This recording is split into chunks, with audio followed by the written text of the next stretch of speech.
Hello बच्चों, आज हम जो विषय पढ़ने जा रहे हैं उसका नाम है संज्ञा।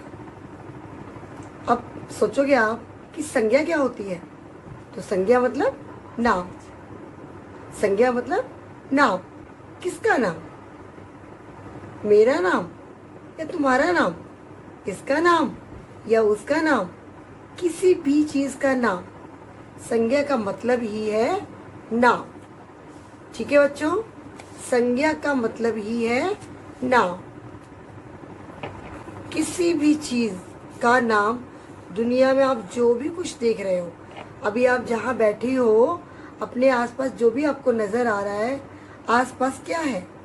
अगर आप कमरे में बैठे हो, एसी, टीवी, मेज, कुर्सी, तो जो भी कुछ आप देख रहे हो, बच्चे, पापा, मम्मी, दीवार, पुस्तक, कुछ भी जो आप आसपास अपने देख रहे हो, किसी भी चीज का नाम, वो कहलाती है संज्ञा। देखो बच्चों, ये चित्र है किसका? आम। इस चित्र में ताजमहल। ये तो एक पुस्तक है और ये एक पक्षी। यदि इन चित्रों के नाम ना होते तो आप इन्हें क्या कहकर बुलाते? इस संसार में प्रत्येक वस्तु, प्राणी, स्थान अथवा भाव का कोई ना कोई नाम होता है। यही नाम संज्ञा कहलाता है। निम्नलिखित वाक्यों को ध्यान से पढ़िए। रवीना, शिल्पा व अक्षत आ रहे हैं। क्या तुम लोग माउंट आबू जा रहे हो? पिताजी नई मेज कुर्सी लाए हैं। इस दुनिया को घृणा से नहीं, प्रेम से जीतो। इन वाक्यों में आए शब्द रवीना, शिल्पा, अक्षत, माउंट आबू, पिताजी, मेज कुर्सी, घृणा व प्रेम संज्ञा शब्द हैं। जितने भी आप ये देख रहे हैं लाल रंग से लिखे गए शब्द, वो सभी संज्ञा शब्द हैं। महात्मा बुद्ध, महात्मा बुद्ध, खिलौना, खिलौना,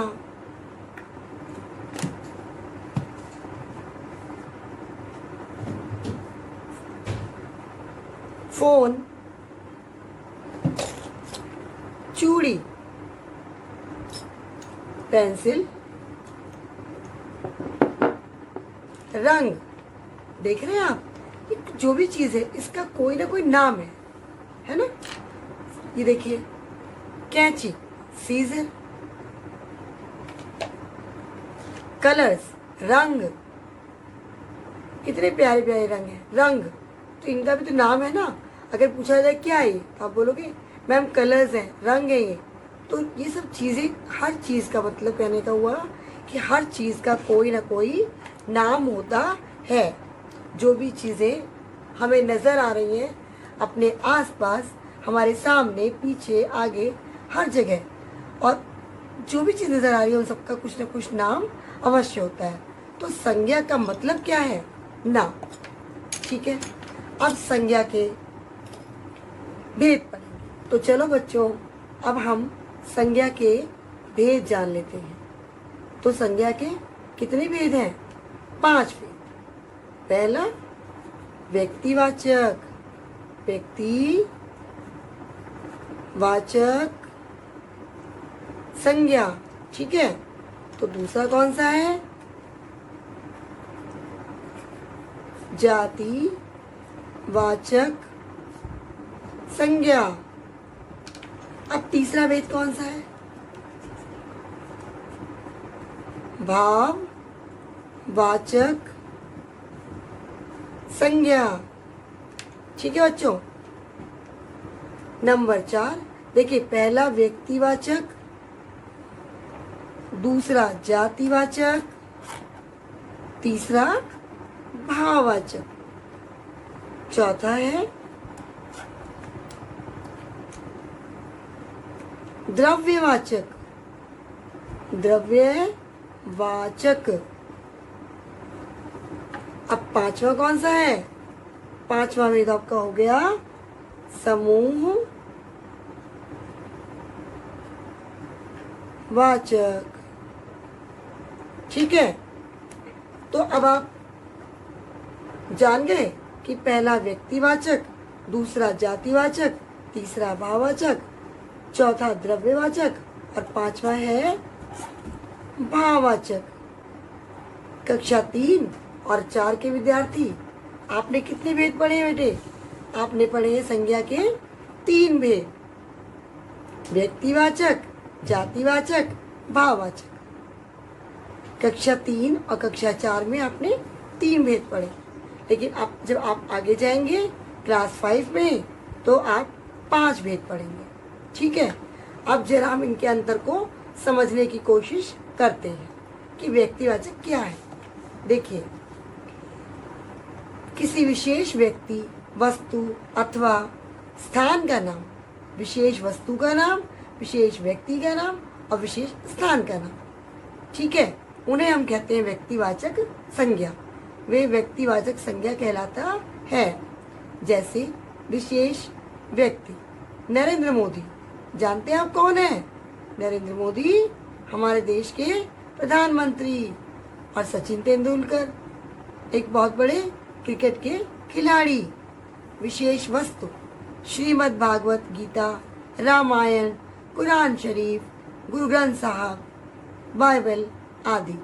अगर मैं कहती पुस्तक, तो बेटा पुस्तक का मतलब रामायण गीता नहीं, दुनिया की कोई भी पुस्तक पुस्तक होगी। मतलब आप अगर मैथ्स टुगेदर पढ़ रहे हो, कंपोजिट मैथ पढ़ रहे हो, इंग्लिश की पुस्तक पढ़ रहे हो, विशेष स्टोरी बुक पढ़ रहे हो, मतलब कोई भी विशेष पुस्तक अगर होगी तो वो उसकी पुस्तक कहलाएगी। लेकिन अगर आपने से बोला पुस्तक, किताब, उस किताब का मतलब दुनिया की कोई भी पुस्तक, कोई भी किताब।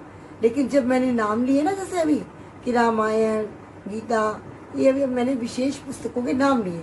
ऐसे ही आपकी हो सकती है पुष्पक, सरस्वती वंदन, मधुलिका, मैथ्स टुगेदर, चंपक, नंदन, कोई भी पुस्तिका, मैगजीन भी हो सकती है। मतलब जब मैं नाम ले रही हूँ तो वो किसी विशेष पुस्तक का नाम ले रही हूँ। दुनिया की सभी पुस्तकों को हम नंदन या चंपक नहीं कह सकते, मधुलिका नहीं कह सकते, पुष्पक नहीं कह सकते, लेकिन जो वो विशेष पुस्तकें उन्हें ही सिर्फ हम उनके नाम से पुकारेंगे, तो वो हो गया व्यक्तिवाचक। लेकिन जब पुस्तक किताब कहेंगे, इसका मतलब दुनिया की कोई भी पुस्तक, कोई भी किताब, मतलब वो बहुत सारी होती है दुनिया में, और जो विशेष एक होगा खास, उसे हम बोलेंगे व्यक्तिवाचक। ठीक है, जैसे अब हमने बोला, एक शब्द बोला हमने, इमारत। इमारत, अब इमारत शब्द जब हम बोल रहे हैं तो कोई भी मॉन्यूमेंट, दुनिया का कोई भी इमारत हो सकती है ना, कुतुब मीनार भी हो सकता है, ताजमहल भी हो सकती है, एफिल टावर भी हो सकता है, बुर्ज खलीफा भी हो सकता है, कोई भी इमारत हो सकती है। लेकिन जब मैं आपसे कहूँगी कि चार मीनार, मतलब वो चार मीनार जिसका एक विशेष स्थान है, वो उसी का नाम है चार मीनार। एक विशेष इमारत है, वो उसी का नाम चार मीनार है। ये नहीं कि दुनिया के जितने भी मीनारे हैं, ताजमहल है, कुतुब मीनार, सबको हम चार मीनार कह देंगे।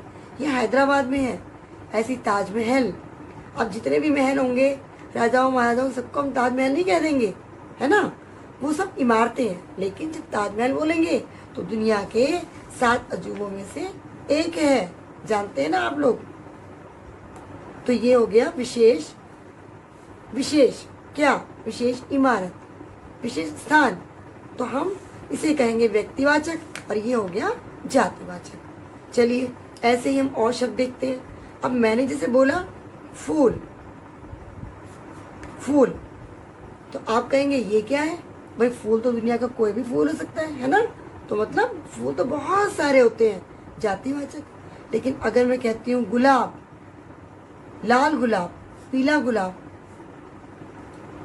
या हम बोलते हैं गेंदा, तो ये हो गया व्यक्तिवाचक, क्योंकि किसी विशेष फूल का नाम है। समझे बच्चों? तो अब ऐसे ही लड़का, अगर मैं कहती हूँ लड़का, तो लड़का का मतलब दुनिया का कोई भी लड़का, कोई भी बॉय, है ना। लेकिन अगर मैंने नाम ले लिया कि रोहन, सोहन, दोनों मित्र हैं, तो आप दोनों क्या कहेंगे? रोहन सोहन क्या है? रोहन और सोहन विशेष बच्चों के नाम है। मतलब जितने भी लड़के दुनिया में, सभी से भी रोहन सोहन थोड़ी ना हो जाएंगे। समझे बच्चों?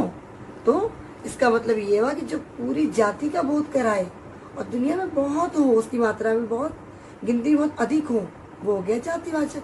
ठीक है, लेकिन जो विशेष किसी खास चीज का नाम हो, अब हम दुनिया के सारे फूलों को गुलाब या गेंदा नहीं कहेंगे, चमेली नहीं कहेंगे। ठीक है, तो ये विशेष फूलों के नाम है। समझ गए बच्चों आप? तो पूरी जाति का बोध कराने वाले शब्द जातिवाचक, विशेष व्यक्ति, विशेष स्थान या विशेष वस्तु का बोध कराने वाले व्यक्तिवाचक। अब हम आते हैं भाववाचक। भाई देखो, ये तो आपको नजर आ गई, ये भी नजर आ गई, लेकिन भाववाचक संज्ञा जो हमें नजर नहीं आते हैं, वो संज्ञा शब्द जो किसी के गुण, दोष, दशा व भाव आदि के बारे में बताए, वे भाववाचक संज्ञा कहलाते हैं। बुढ़ापा, देखो बुढ़ापे की अलग से कोई तस्वीर नहीं होती, या कोई बुढ़ापा अलग से व्यक्ति नहीं है, बल्कि कोई भी व्यक्ति जब बूढ़ा हो जाए तो हम कहते हैं उसको बुढ़ापा आ गया। अच्छा, आपको बड़ी प्यास लगी है, आप मम्मी को बोलते हैं मम्मी मुझे बहुत प्यास लगी है, कुछ पिलाओ। तो क्या प्यास कोई अलग से वस्तु है? क्या प्यास नजर आती है? नहीं, उसे हम अनुभव करते हैं। आपके मम्मी पापा आपसे बहुत प्रेम करते हैं, आप भी अपने माता पिता से बहुत प्रेम करते हैं, तो क्या प्रेम कोई अलग से वस्तु है? नहीं ना, वो तो आप सिर्फ उसको अनुभव कर सकते हैं, महसूस कर सकते हैं। तो मतलब क्या हुआ कि भाववाचक संज्ञाओं को हाथ से छुआ अथवा देखा नहीं जा सकता, इन्हें केवल अनुभव कर सकते हैं। सर्दी, गर्मी, ये सब भाववाचक संज्ञाएं हैं। मित्रता, है ना, ये सब क्या है? भाववाचक संज्ञाएं। समझ रहे हो बच्चों? ये मैंने आपको बताया व्यक्तिवाचक और जातिवाचक में अंतर। समझ रहे हो आप? ये सब जातिवाचक, ये सब व्यक्तिवाचक। ठीक है, देखिए अभी और दिखाती हूँ। एक कुतुब मीनार, तो दो उदाहरण मैंने आपको दिए बच्चों। क्या? ये तो जातिवाचक के, ये जातिवाचक और ये सब व्यक्तिवाचक। और हम कौन से में पा रहे हैं? ये फर्स्ट और सेकंड के बारे में बात की गई। अब तीसरा है भाववाचक संज्ञा, और तीसरा है भाववाचक संज्ञा। घृणा, मित्रता, सर्दी, गर्मी, बुढ़ापा, बचपन। अब बचपन सबसे अच्छा होता है बच्चों, है ना? कितनी मस्ती करते हो तुम लोग। लेकिन घर में दादी जी, दादाजी, नानी, नाना जी सब लोग होते हैं, तो उनको देख के आप कहते हो ना, आप आराम से बैठिए, आप थक गए होंगे। क्यों? क्योंकि आपको लगता है उनका बुढ़ापा आ गया है। तो बुढ़ापा कोई अलग से वस्तु नहीं है ना। समझ रहे हो बच्चों? तो ये है भाववाचक संज्ञा। अब अभी हम द्रव्यवाचक और समूहवाचक की बात बाद में करेंगे। पहले हम समझते हैं कि देखो, कुछ शब्द आपको दिखाई दे रहे होंगे, इनसे हम भाववाचक संज्ञाएं बना रहे हैं। या कुछ शब्द आपको नजर आ रहे होंगे। अपना, अपना सर्वनाम शब्द है। देखो, संज्ञा, सर्वनाम, क्रिया और विशेषण से बनाई जाने वाली कुछ भाववाचक संज्ञाएं नीचे दी हुई है। कैसे? अपना सर्वनाम शब्द बनाया क्या? अपनापन, भाववाचक संज्ञा। नमक शब्द, नमक जातिवाचक। अगर हम बोलते हैं टाटा नमक, है ना, या सेंधा नमक, तो होता व्यक्तिवाचक। ये जातिवाचक है। इससे हमने क्या बनाई संज्ञा? भाववाचक, नमकीन। ठीक है, तो इसी तरह से कुछ और भी भाववाचक संज्ञाएं बनाते हैं। ध्यान से सुनिए। मित्र से मैत्री। अच्छा, मित्रता भी होता है। मैत्री या मित्रता दोनों ही भाववाचक संज्ञाएं हैं। ठीक है, मित्र से मैत्री भी और मित्रता भी। हंसना, हंसी। दानव, दानवता। पढ़ना, पढ़ाई। खेलना, खेल। मूर्ख, मूर्खता। सफल, सफलता। सुनना, सुनवाई। वीर, वीरता। निकट, निकटता। दूर, दूरी। शिशु, शैशव। शैशव भी हो सकता है बेटे, और शिशुता,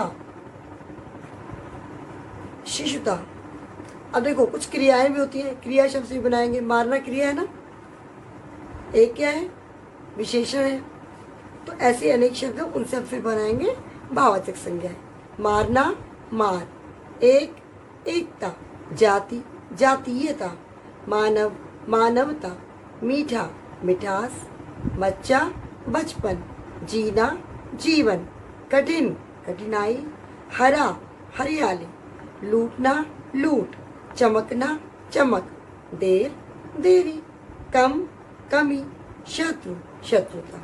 ठीक है बच्चों, तो ये भाववाचक संज्ञाएं हमने समझी। ठीक है, अब हम आते हैं द्रव्यवाचक के उदाहरण पे। तो चौथा क्या है बच्चों? द्रव्यवाचक। द्रव्य, द्रव्य देखिए, हम लिक्विड चीज को, पानी, दूध, उसे हम बोलते हैं द्रव्य। और पदार्थ को भी हम बोलते हैं द्रव्य। मतलब कोई भी धातु, जैसे सोना, जैसे सोना, सोने से क्या बनते हैं? सोना वो वाला सोना नहीं जो हम सो गए, क्रिया वाला सोना नहीं, स्लीप करने लगे हम, सोने लगे नहीं, बल्कि सोना धातु जिससे गहने बनाए जाते हैं, जिससे गहने बनाए जाते हैं अनेक प्रकार के। ठीक है, चांदी, उससे भी गहने, बर्तन, मूर्तियां आदि बनाई जाती हैं। कांसा, देखो मूर्ति बना रखी है ना ये, तो कांसे से, लोहे से प्रेस बनती है, कपड़ों प्रेस करते हैं। तो ये अच्छा, सोना, चांदी, लोहा, तांबा, ये सब क्या है? ये सब है धातु। ये सारी चीजें क्या होती हैं? धातुएं। तो अनेक प्रकार की धातुओं के नाम लिए मैंने आपको भी बताए। और धातुओं के बाद अनाज, कोई भी अनाज हो सकते हैं बेटे। कैसे? ज्वार, बाजरा, गेहूं, चावल, कोई भी अनाज, ये भी द्रव्यवाचक है। और आपको क्या बताया मैंने? धातुएं, अनाज और कोई भी लिक्विड, मतलब तरल पदार्थ। लिक्विड जो आप कहते हो ना कि गीली वस्तु, तरल, जैसे पानी। द्रव्य पदार्थ कौन से? पानी, दूध, तेल, ये सब हो गए द्रव्यवाचक। ठीक है बच्चों, धातुएं, अनाज, अनेक प्रकार के, और द्रव्य। तो अब हम आते हैं पांचवें पर। पांचवा क्या है बेटे? भेद। इसका हम संज्ञा के भेदों की बात कर रहे हैं। पांचवा भेद है समूहवाचक। ठीक है, समूह, अब जिसको आप अंग्रेजी में कहते हैं, एक बार दोबारा से बता रही हूँ आपको, अंग्रेजी में क्या कहते हैं इसको आप?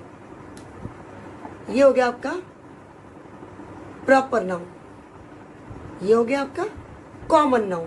प्रॉपर नाउन व्यक्तिवाचक संज्ञा, कॉमन नाउन जातिवाचक, एब्स्ट्रैक्ट नाउन भाववाचक, मटेरियल नाउन द्रव्यवाचक, और आपका ये कलेक्टिव नाउन समूहवाचक। ठीक है, तो समूह, जिससे किसी समूह का पता लगे। झुंड, झुंड हमने बोला कि झुंड, एक शब्द बोला झुंड। देखो पशुओं का झुंड कितना अच्छा लग रहा है। अरे वाह, इस बगीचे में तो बच्चों की टोली आ गई, टोली। ठीक है, क्या बात है, बहुत भीड़ लगी हुई है। ये हम उदाहरण समझ रहे हैं इनके, किसके? समूहवाचक के। झुंड, टोली, भीड़। अच्छा, इस गुलदस्ते में तो बहुत प्यारे प्यारे फूल लगे हुए हैं, गुलदस्ता। ठीक है बच्चों, गुलदस्ता। तो ये हमने इस शब्द कौन से सीखे? समूहवाचक संज्ञा, जिससे झुंड का या टोली का पता लगे। मतलब बहुत सारे बच्चे, कोई भी चीज बहुत सारी हो, एक जगह पे एकत्रित हो, तो समूहवाचक। समझ गए बच्चों? ठीक है, तो आज हमने क्या क्या पढ़ा? संज्ञा के भेद पढ़े। आज हमने संज्ञा के भेद पढ़े और संज्ञा के बारे में जाना। एक बार दोबारा से मैं आपको रिपीट कर देती हूँ सब। क्या? किसी व्यक्ति, वस्तु, स्थान, प्राणी अथवा भाव। कैसे याद करोगे? किसी व्यक्ति, वस्तु, स्थान, प्राणी अथवा भाव के नाम को संज्ञा कहते हैं। संज्ञा के 5 भेद हैं। कक्षा 3 और 4 के जो बच्चे हैं उनके अनुसार अभी उन्होंने केवल 3 भेद पढ़े हैं, व्यक्तिवाचक, जातिवाचक और भाववाचक। लेकिन कक्षा 5 तक पहुँचते पहुँचते आप समझ जाएंगे कि संज्ञा के 5 भेद। अच्छा बच्चों, तो आज के लिए इतना ही। ठीक है, अगली वीडियो में हम क्या पढ़ने वाले हैं? लिंग। लिंग के बारे में हम जानेंगे अपनी अगली वीडियो में। ठीक है, तब तक के लिए सभी बच्चों को जय हिंद।